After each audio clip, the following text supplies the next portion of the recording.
Asia Tenggara lagi ramai. Dan kali ini bukan soal konser atau comeback idol. Tagar solidaritas mulai viral. Seruan boykot K-pop dan drakor terhadap Korea makin meluas. Tapi yang bikin kaget, justru komentar dari warga Korea sendiri.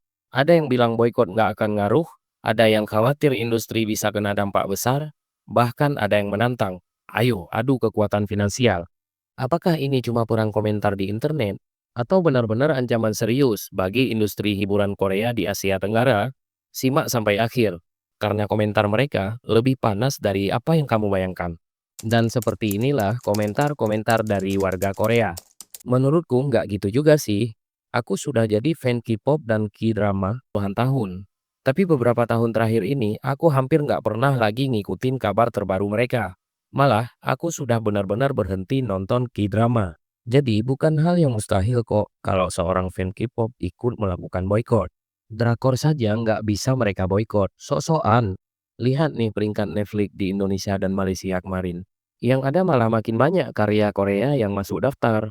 Boykot itu nggak bakal mempan buat budaya yang sudah jadi arus utama, kayak iPhone, McD, atau Starbucks. Orang yang melakukan boykot malah bakal ketinggalan tren dunia. Sementara brandnya sendiri justru makin meluas ke pasar lain karena adanya efek balon. Lihat saja SM Entertainment. Setelah ada larangan konten Korea di Tiongkok, pendapatan mereka yang tadinya cuma 300-an miliar won, sekarang malah tembus lebih dari 1 triliun won. Betul banget. Tulisan tadi sebenarnya karena aku merasa khawatir saja. Dan memang paling bagus kalau masalahnya nggak sampai harus berujung ke boykot-boykotan segala. Biasanya boykot online kayak gitu lebih sering dilakukan sama orang-orang yang aslinya memang bukan konsumen atau pembeli produknya. Yang paling penting itu seberapa banyak fan K-pop beneran yang bakal ikut-ikutan. Kemungkinan besar kejadian kali ini pun cuma bakal ramai di internet di kalangan mereka sendiri. Terus lama-lama hilang begitu saja. Sini kita adu level kekuatan aset finansial antar negara. Harusnya sih nggak usah ditanggapi. Tapi keyboard warrior Korea juga malah ikut-ikutan ngeluarin kata-kata diskriminatif. Yang akhirnya cuma bikin masalah makin panjang. Benar, masalah utamanya itu dampak akhirnya bakal dirasain langsung sama para pekerja di industrinya. Kayaknya di Asia Tenggara pun bakal sama saja nasibnya.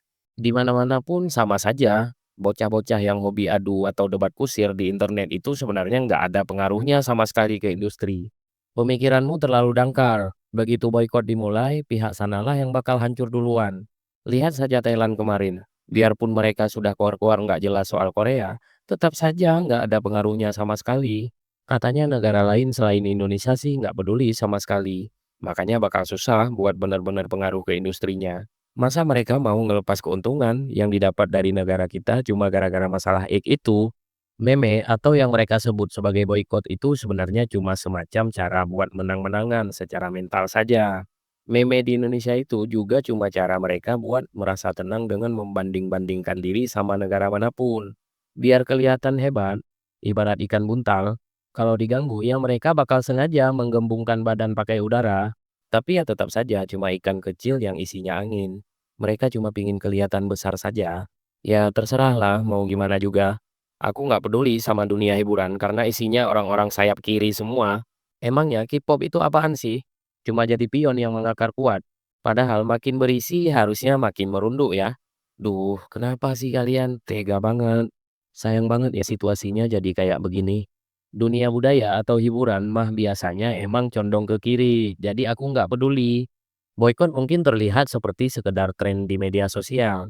Tapi di balik tagar dan meme, ada industri besar, ada pekerja, ada ribuan orang yang menggantungkan hidupnya di sana. Pertanyaannya sekarang, apakah gerakan seperti ini benar-benar bisa mengguncang industri sebesar K-pop dan drakor? Atau cuma akan jadi badai sesaat di internet lalu hilang begitu saja? Dan yang paling penting, apakah aksi boykot benar-benar solusi? Atau justru memperlebar jurang antar masyarakat? Tulis pendapat kalian di kolom komentar. Menurut kalian, seberapa besar dampaknya kalau Asia Tenggara benar-benar kompak? Diskusi boleh panas, tapi tetap jaga saling hormat. Karena pada akhirnya budaya itu seharusnya menyatukan, bukan memecah.